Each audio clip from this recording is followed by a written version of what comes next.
One nail at a time, survivors of one of the most powerful storms ever are slowly rebuilding their lives. These farmers in a poor region of the central Philippines lost their homes and precious crops when Super Typhoon Haiyan tore through. They've spent nearly a year living in ramshackle shelters, but they'll soon have sturdy new homes. For sure, we are happy. Things will be a lot more comfortable. Before, the faintest of winds would scare us. Before, we had nipa huts. But now we'll have GI sheets and concrete. We won't be scared. Haiyan's winds and tsunami-like storm surges laid waste to dozens of farming and fishing communities. More than 7,300 people were killed or are still missing. In some ways, the recovery after 1 year is remarkable. Tacloban, the biggest city in the region and one of the worst hit, is bustling again.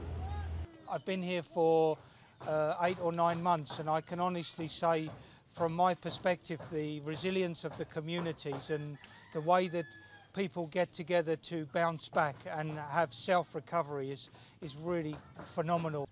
However, there's growing frustration at the pace of the reconstruction effort. The government wants new homes in safer areas to be built for more than 1 million people. Even with multi-billion-dollar international backing, that will take years to complete, if ever. In the meantime, many will have to continue living in flimsy, temporary shelters. The pace is not very fast. It's snail pace, unfortunately.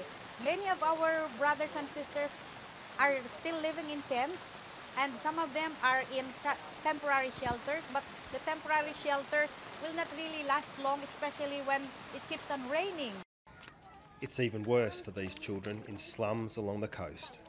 Tens of thousands of people are living in official danger zones like this after rebuilding shanties or returning to the skeletons of their old homes.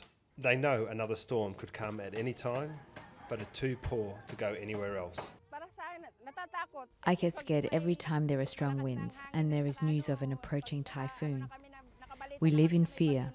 We want to move to somewhere safe. But even if they can get a new home, the emotional scars from the world's deadliest natural disaster last year may never heal.